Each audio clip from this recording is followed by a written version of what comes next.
I am sorry, madame. I have hurt your kinsman. But had it been the brother of my blood, I must have done no less with wit and safety. You throw a strange regard upon me, and by that I do perceive that hath offended you. Pardon me, sweet one, even for the vows you made each other but so late ago. One face, one voice, one habit, and two persons. A natural perspective that is and is not. Antonia! Oh, my dear Antonia! How have the hours racked and tortured me since I've lost thee? Sebastien, are you? Fearest thou that, Antonia? How have you made division of yourself? An apple cleft in two is not more twin than these creatures. Which is Sebastien? Most wonderful. Do I stand there? I never had a brother, nor can there be any deity in my nature, of here and everywhere. I had a sister, whom the blind waves and surges have devoured. Of charity, what kin are you to me? What countrymen? What name? What parentage? Of Messalene. Sebastien was my father. Such a Sebastien was my brother too. So went he suited to his watery tomb. If spirits can assume both form and suit, you come to fright us. A spirit I am indeed, but in the dimension grossly clad, which the womb I did participate, were you a woman, as the rest goes even, I should let my tears fall upon your cheek and say, thrice welcome, drowned Viola. My father had a mole upon his brow. And so had mine. And died that day when Viola from her birth had numbered 13 years. Oh, that record is lively in my soul. He did indeed finish his Morlack the day that made my sister 13 years. If nothing lets to make us happy both but this my masculine usurped attire, do not embrace me till each circumstance of place, time, fortune you cohere and jump that I am Viola, which to confirm I'll take you to a captain in this town where lie my maiden's weeds. By his gentle help was I preserved to serve this noble count. All the occurrence of my fortune since hath been between this lady and this lord.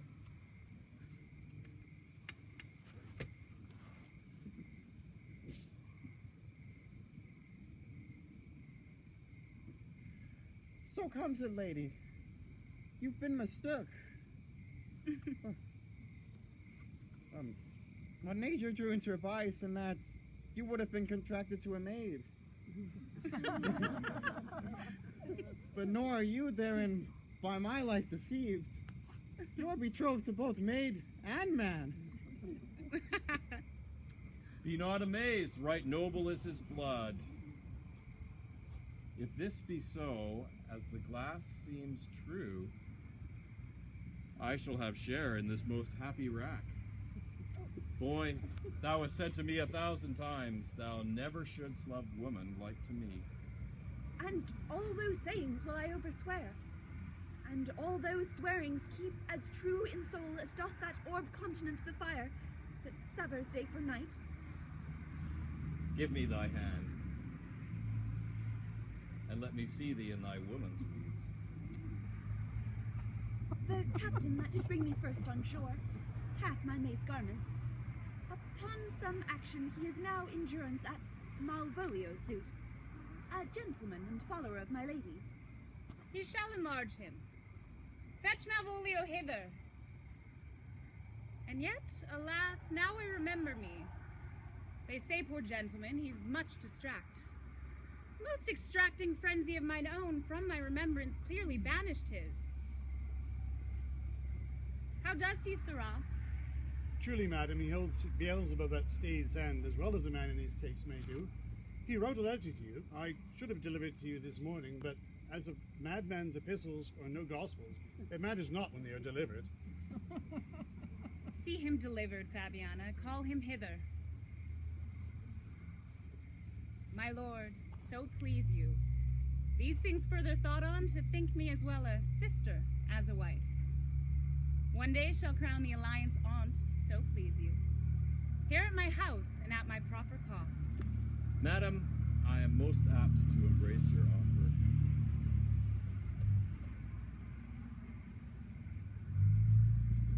Your master quits you, and for your service done him, so much against the mettle of your sex, so far beneath your soft and tender breeding. And since you called me master for so long, here are my hands. You shall from this time be your master's mistress.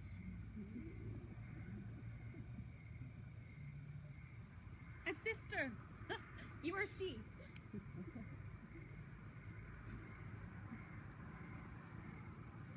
The letter.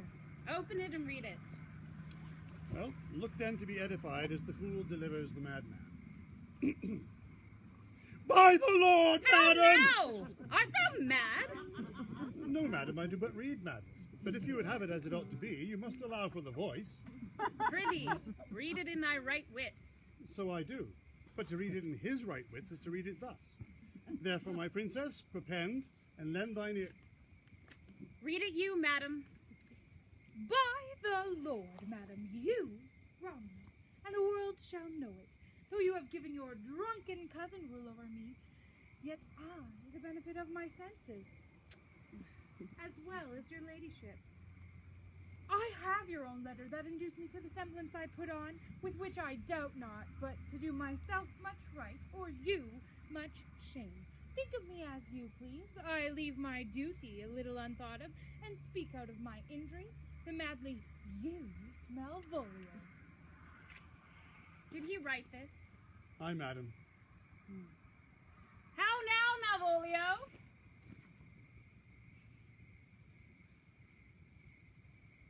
Madam, you have done me wrong. Notorious wrong. Have I, Malvolio? Lady, you have. Pray you peruse that letter. You must not now deny it is your hand.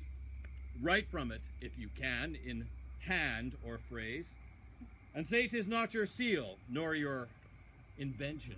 You can say none of this. Well, grant it then, and tell me, in the modesty of honor, why have you given me such clear lights of favor, bade me come smiling and cross-gartered to you, to put on yellow stockings and frown upon Sir Toby and the lighter people, enacting this in an obedient hope? Why have you suffered me to be imprisoned, kept in a dark house, visited by the priest, and made the most notorious geck and gull that ever invention played on? Tell me, why? Alas, Malvolio, this is not my writing, though I confess much like the character, but out of question 'tis Maria's hand.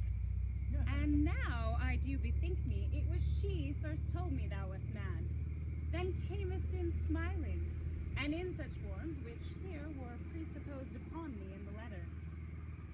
Prithee, be content. This practice hath most shrewdly passed upon thee. But when we know the grounds and authors of it, thou shalt be both the plaintiff and the judge of thine own cause. Good madam, hear me speak, and let no quarrel nor no brawl come to taint the condition of this present hour, which I have wondered at, in hope it shall not. Most freely I confess, myself and Sir Toby set the device against Malvolio here, upon some stubborn and uncourteous heart to be deceived against him.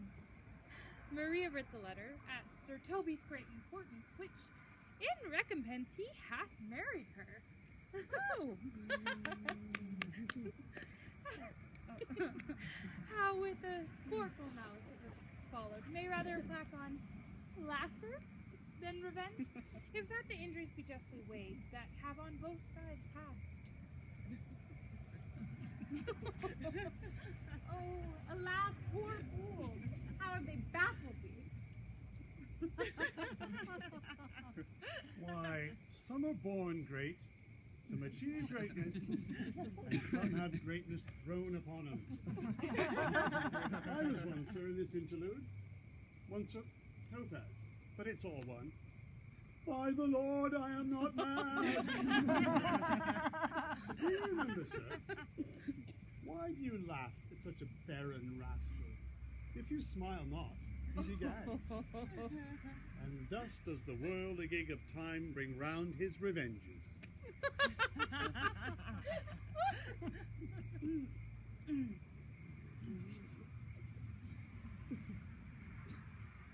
I'll be revenged on the whole pack of you.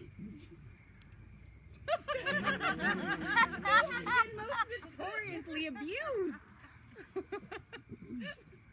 When that I was and a little tiny boy with a hey-ho, the wind and the rain, a foolish thing was but a toy, and the rain it raineth every day. With a hey-ho, the wind and the rain, for the rain it raineth every day.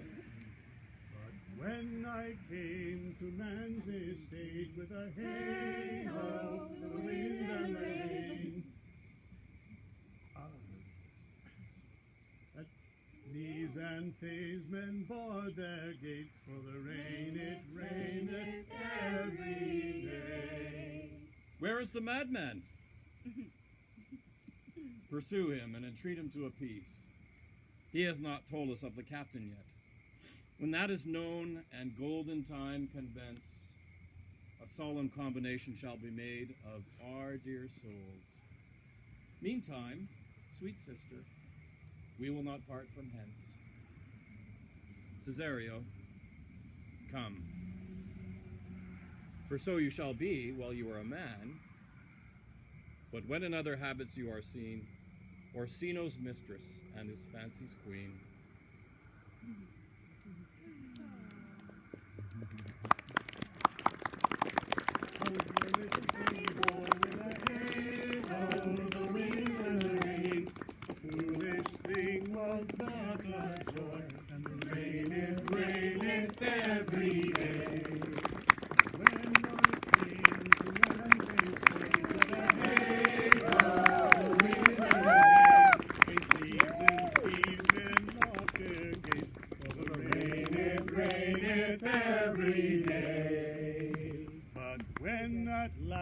I came to wife with a hey-ho, the wind and the rain, with swaggering I could not strive.